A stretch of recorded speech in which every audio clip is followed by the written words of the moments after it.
A warm welcome to everyone who has joined our webinar today.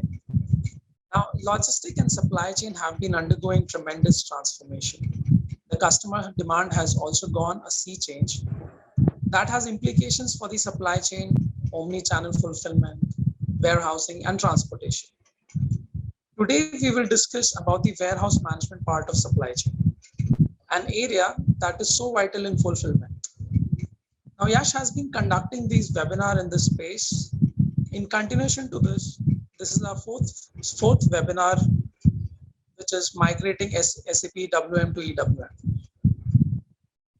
Now, to demystify this, we have on the panel today three experienced gentlemen with us.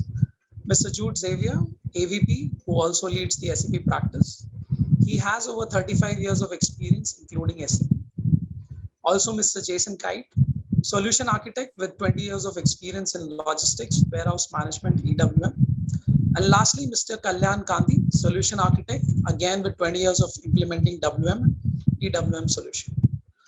Now put together, we have over 60 years of SAP experience.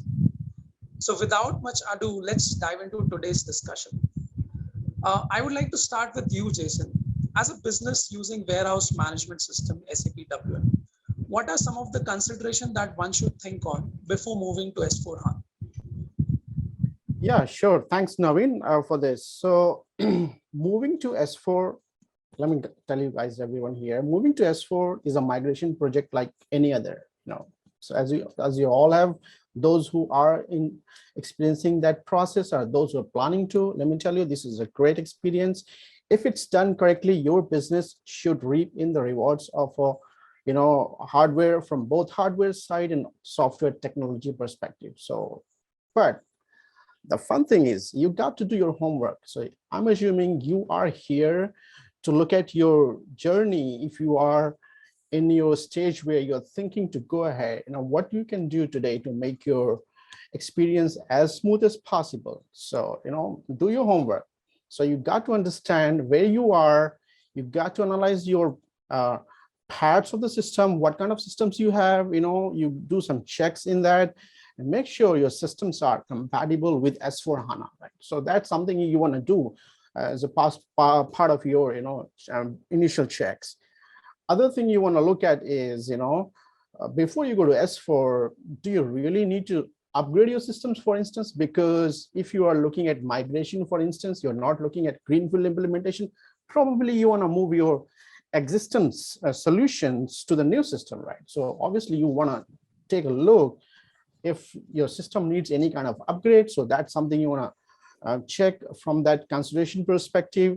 Also, look at your processes. You probably want to keep the same functionalities. So are there some of the processes you probably want to define or redefine? You probably want to change some of the processes going forward. So that's your opportunity. So you've got to re-engineer your process, so that's your time. Again, other thing you want to look at is also from the hardware side, are your hardwares appropriate for the S4 migration? That's something you can talk to your technical teams and make a move. But I'm just saying that these are some of the things you can look at. And remember to document your landscape requirement. That's very important. You've got to note down everything. What are the things you are working on? What are the documents you have? Yeah. And then also look at some of the things you have in your production system. Remove some of the data which you don't need, right? Clean up, do some cleanup things, look at some of the quality boxes or the sand boxes, remove some of the non-productive unused data. So that's the time, have that things in place, create a smaller and leaner test system. So it'll help you in the long term. So these are some of the things you want to look at from your, consideration and readiness perspective. And not but least security, you want to make sure that your data is protected, right? You are going onto a future solution. It's going to be on cloud and all the things are going to take place. So make sure your data is protected, sensitive with the data, avoid the risks, all those things you got to look at. So those are some of the things for you, Naveen. Right. Thank you so much, Jason. So now this next question is for Kalyan. So what is the roadmap for customers moving from ECC to SAP S4 HANA, especially in the context of WM? What options do they have, Kalyan? Yeah, it's a good question.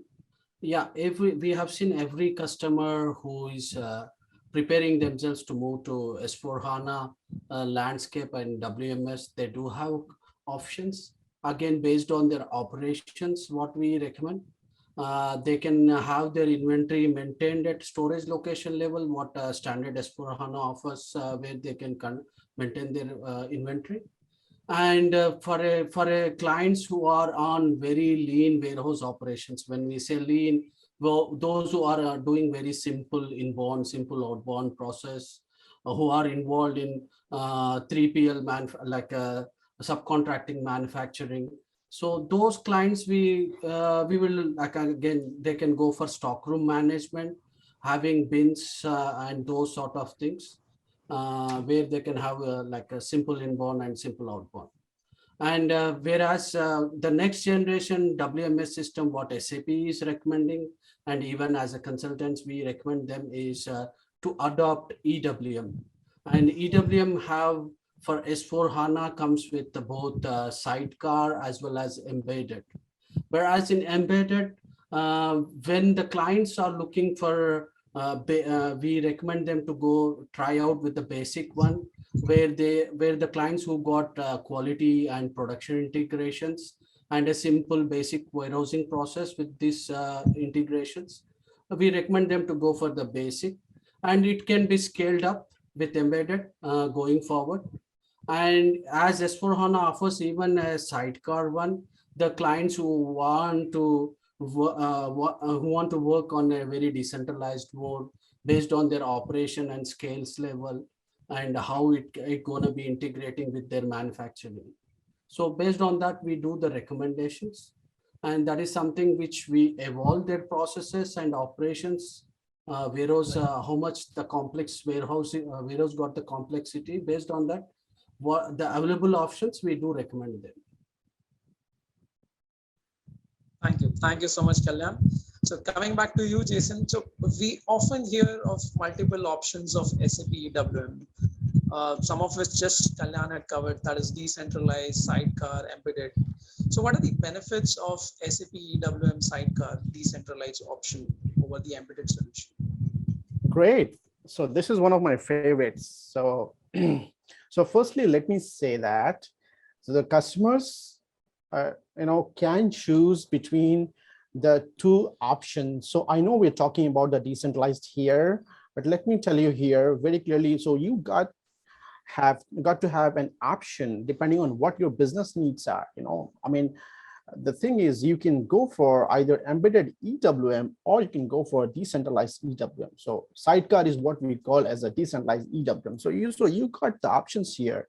The embedded EWM actually also subsequently also have some basic and advanced functions. If you were to go through that route, and if you are a small and mid-sized warehouse, probably you would go that route, right? So now from the decentralized options perspective, so because this is decentralized, obviously there are a lot of things, you can actually, so the deployment itself is on a separate level. The EWM itself can be deployed on a separate server, and that can be connected to SAP S4 HANA.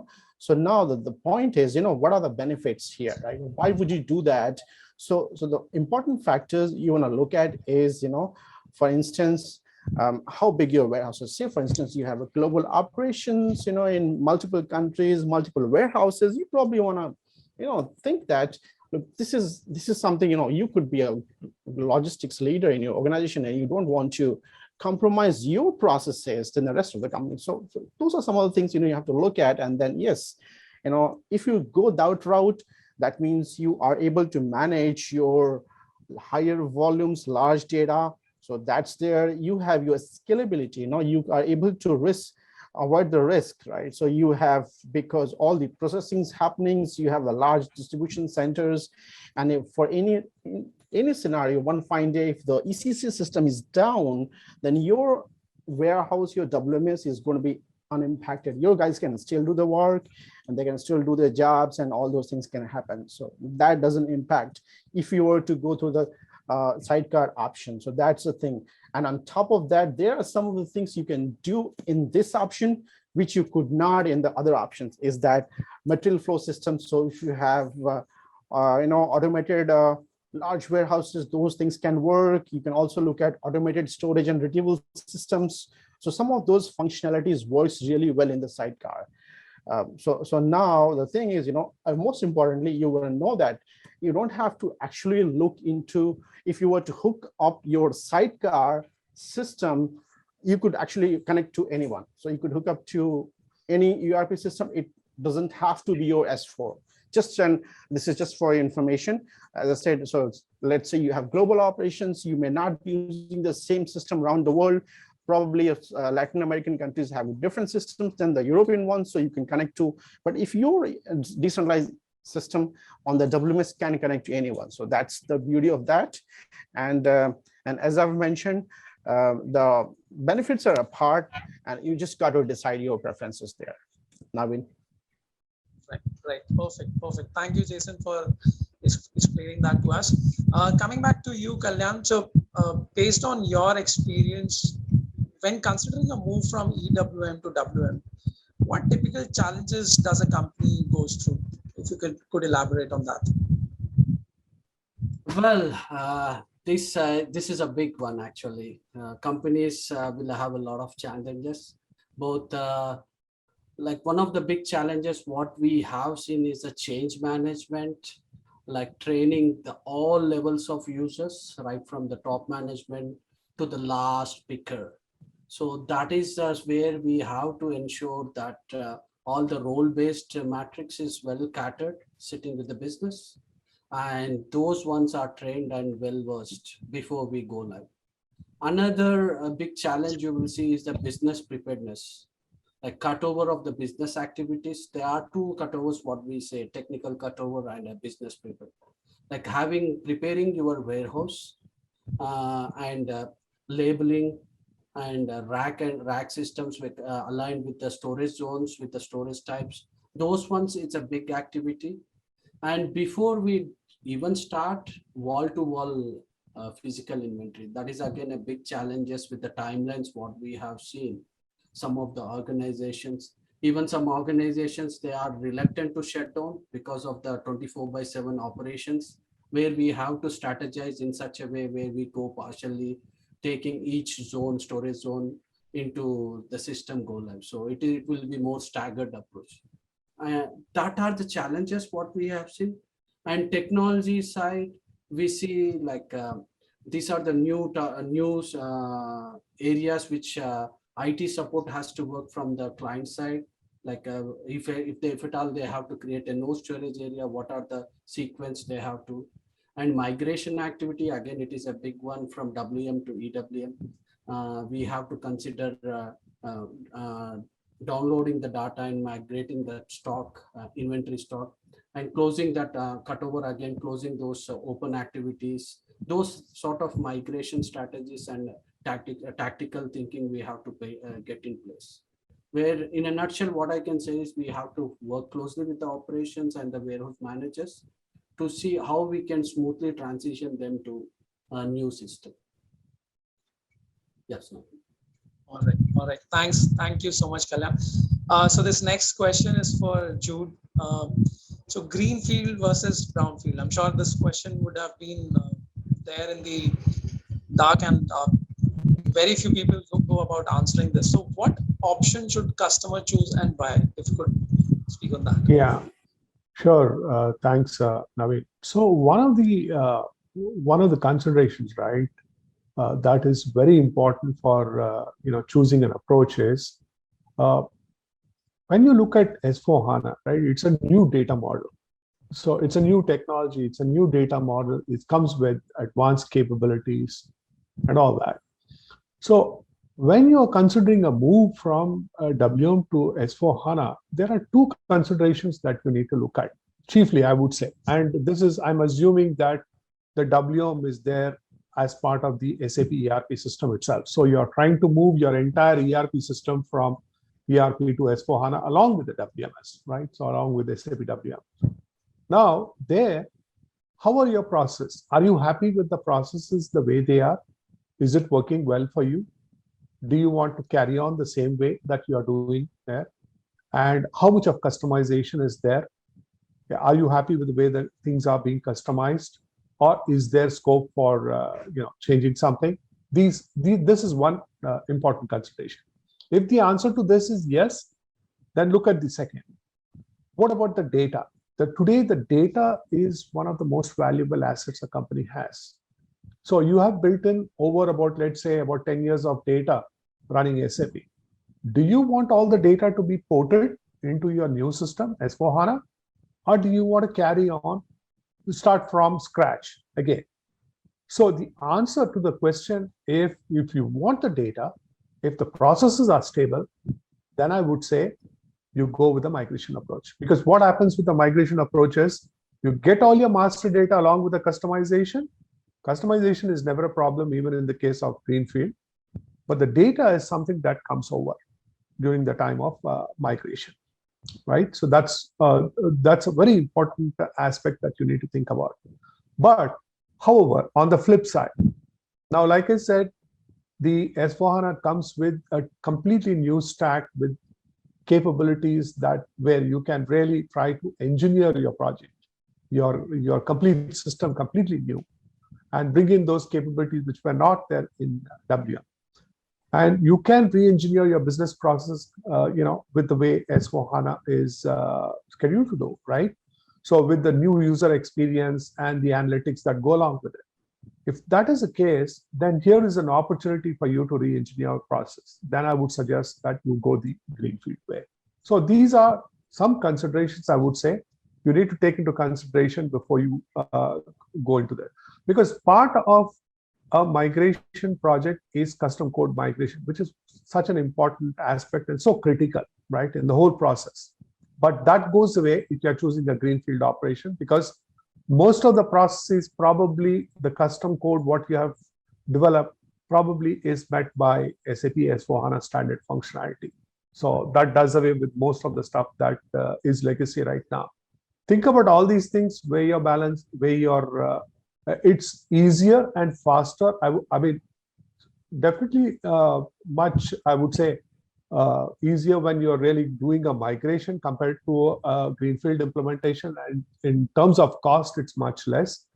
But the flip side of it is the functionality that you get may be, you'll be doing what you're doing in SAP ERP, what you're going to do in SAP S4. These are some of the considerations. Right. Thank you. So, taking question from your the answer that you've given. So, a follow-up question here: if in case, let's say, if I choose to go the brownfield way, so what challenges have you faced while doing the conversion? I mean, can you tell us the problems that you've faced? How you overcome those problems? Yeah. So again, these challenges, like, in a typical migration, right? There are several challenges that we face while doing this.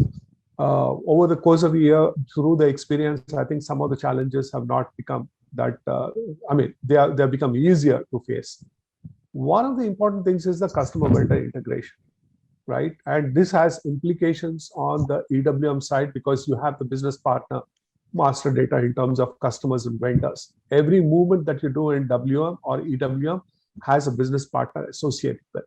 So the migration of that, has been always a kind of a challenge. Another, when you're migrating from WM to EWM, in the WM stack, so you never had picking by serial numbers from the bin at the bin level. So you used to have some kind of workaround solutions by using either handling unit management or using storage unit management, and trying to capture the serial number at the warehouse level and manage your process. But in the EWM, it's part of their standard functionality. So you need to sit down with the business and try to find out exactly what it is. And porting those serial numbers into the EWM and trying to standardize it, that's a big challenge by itself, right? So that's another challenge. Another challenge that we face is the custom code. So technically, WM and EWM, there are always plenty of custom code enhancements that are always done.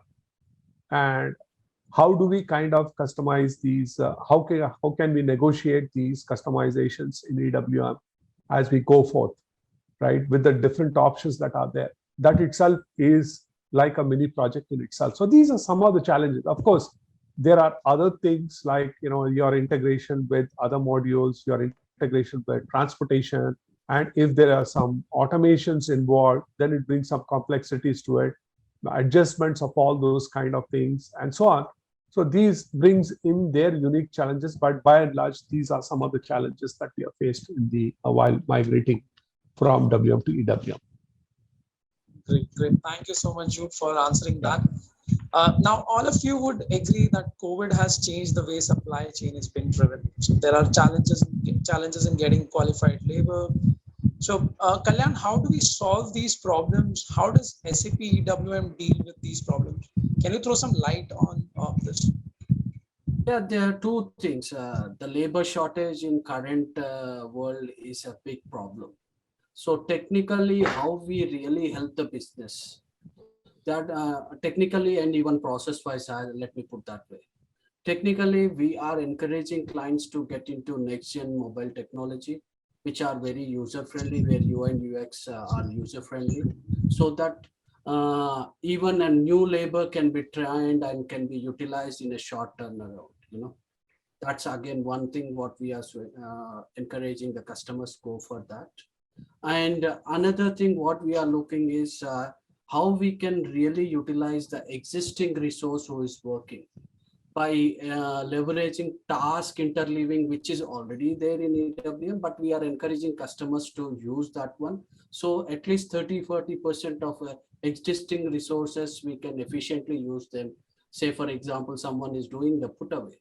While coming back, he can pick the items instead of an idle run. So that's where we can optimize that.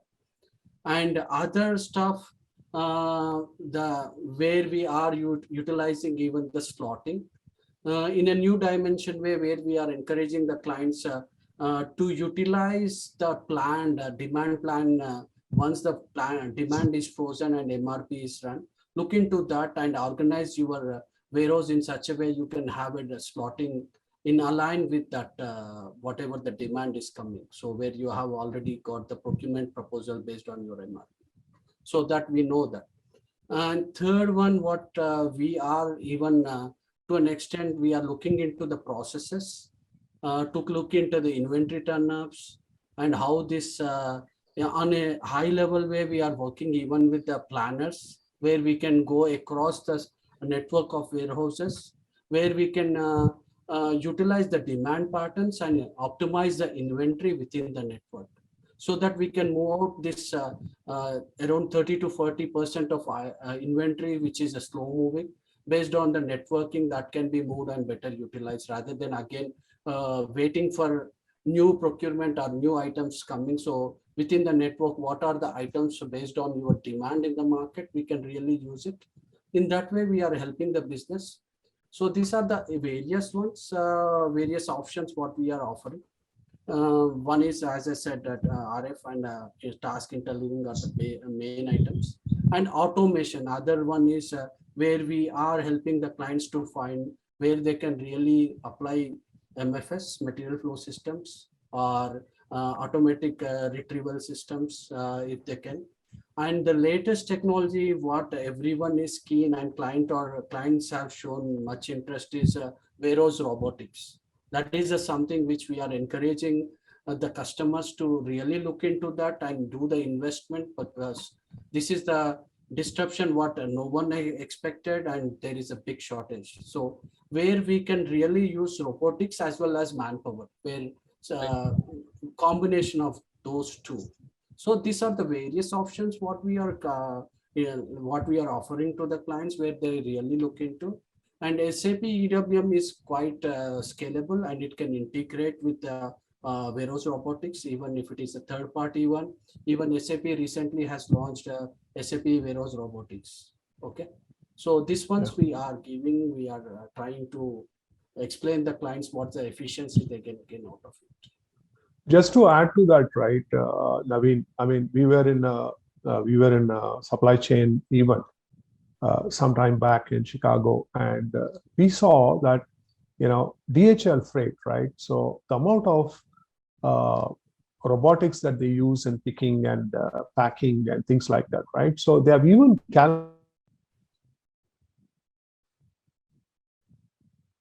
Okay, I think we lost Jude. What Jude means is the way GHL came is up. using. Okay. Yeah. Okay, we got you back. These are the, yeah. So these are areas where, kind of the new technologies are making waves. Again, when you look at demand, right? So the integration of demand, supply and demand, e-commerce portals, they are putting extreme demand on the supply chain because the customers are today getting used to kind of overnight deliveries, right? Reverse logistics. Typical warehouse systems are not really capable of, handling these kind of things, and a lot of customization which needs to be done. These are putting a lot of strain on the way planning is done and the way fulfillment is done at the warehouse level. So the integration between advanced planning and warehouse, integration between transportation management and warehouse, and the last mile connectivity, a lot of technologies are being used right now. The artificial intelligence, machine learning, predictive analytics, all these are making waves, right? And so with the S4 HANA, you have a platform that where you can use the business technology platform to connect with all these technologies, using all these technologies, and then kind of marry the solutions that are out there in the market in order to do your supply chain fulfillment. Right. Thanks, Jude. Yeah. Kalyan, you want to add something, is it? No, what Jude said is right. Artificial intelligence and machine learning, which we are recommending to the clients to utilize it for the demand patterns, so that they can they know what's the demand coming, and accordingly they can align their resources. So on the execution part, we are encouraging robotics. On the planning side also, we are aligning with the latest demand planning which S4 HANA offers. They do have the certain tools for the demand planning. And within the warehouse also, we do have analytics like warehouse insights, which we are utilizing to so that resources are better optimized. Got it. Thank you so much, Kalyan. Thanks to you. This next question is for you, Jason. So, what are the technological challenges that we face in warehousing? I mean, how do we manage resourcing, analytics? How do we leverage data? So can you talk on this? Yeah, sure. So now in some of those things already Jude and Kalyan talked about it. So, there are a lot of technological challenges in the warehouses. For instance, there's always a instability of the data in terms of connections. There are it's not enough IT infrastructures. So the question is, with all these technological challenges, warehouses are struggling with all those full staff and the optimum performances. So what can be done really? Can we use technology to our advantage? That's a burning question, and everyone's just got in their mind, because all the time warehouses are having all these issues with something is not printing or something is not happening. Are those devices, they're all connected? Probably those are some of the burning questions. So I would say, can you use technology to advantage? I would say the answer is definitely yes. So what you can do today, let's start using some sustainable practices. Let's do that. So what you can do today as a warehouse manager, get your guys out, ask them to reduce the warehouse wastage. Ask them to reduce some heating and cooling needs. So those are some of the things you have to practice. Use some eco-friendly packaging materials. And then go for automation. Look for the warehouse automations. You can use artificial intelligence and machine learning. These are some of the things, they use algorithms really, and those technologies make practical decisions for the warehouse, where the data which is gathered from the sensors which are fitting in those machines, those patterns will be picked up, and it's going to recommend a faster replenishment times when you run out of the stock, or it'll give you a shorter route to your picking bins, and also obviously, and then you'll have a better inventory positioning in terms of locating it. So those are some of the great advantages, So this is the time really the warehouses and the companies needs to think about your interconnected technologies, right? And this is And those technologies will form an ecosystem of the entire business operations. So from the supply to the delivery, it's all governed by artificial intelligence. This is what we're saying. And this is happening. Some of the customers are already doing that. So, the goods which are received at the warehouse, they're all identified, sorted, processed, packaged, pulled for shipments. It's all happening automatically end to end with a minimal margin for errors. So you can imagine, the robotics I've just mentioned, this is going to help reduce a lot of dependency on the manpower, and it's going to help a lot of safety, which means you're using machines, so you've got safety features. The workers will be out of the dangerous jobs, and some of the optimizations can happen on the picking and packing and shipping. Those kind of things can happen. So really, I would say implementing technology into the warehouse is going to be the most cost effective and the quickest way to increase your warehouse efficiency in operations. So guys, this is my 2 cents on that. So right, Jason. So we have covered close to, I would say, the brownfield versus greenfield. We have covered in terms of how EWM is helpful. So also, Jason, if you could help us on, let's say, the deployment a customer can look. So a cloud versus on-premises version, or versus hybrid deployment. So what would your take on that? I mean, what is your experience? Yeah, so that's a great question. This is a basic fundamental question. If you decide, to migrate or you want to do greenfield, it is necessary for you to plan your deployment options in terms of, what are your business needs are, look at your budgets and resources. So really there are 3, main questions which is, coming into the customer's mind where they want to place their solutions and systems. Are you looking at the on-prem or versus cloud editions? What is the best option and how to choose the best for you? And then, most importantly, that decision, how that decision is going to help you, your business. So those are some of the things. So really, my short answer would be, you can look at from a top level. There are 2, main delivery platforms. So from the on-prem perspective, on-prem is going to give you a maximum control. Whereas if you are in cloud, if you go for a cloud hosting solution, so there you will have a faster time to value. So your you will be able to get your systems in a faster time. So those are some of the things. So, but they're always, both have got their pros and cons, right? So you got to understand, right? So there's some business will prefer on-prem, some will prefer cloud options now. So, but again, in cloud, if you go, so you've got one more option where is hybrid model, right? So hybrid model is where, say, for instance, you have your warehouse as a decentralized, and then you've got your ERP S4 on a different system. So your S4 is on a different system. It could be on-prem, or it could be your cloud, and your warehouse is on decentralized, which is your on-prem, right? So this is a hybrid model. So you can have that option as well. So there are ways, so things can happen. So what happens is basically your on-prem is an internal system. It's where you actually manage your own servers. You've got your own people and who manage that. You also have to make sure your systems are taken care. All those technical aspects, the responsibility lies with you, and you've got to take care of that. You test your systems and all those things. Whereas in cloud, obviously SAP takes care of everything.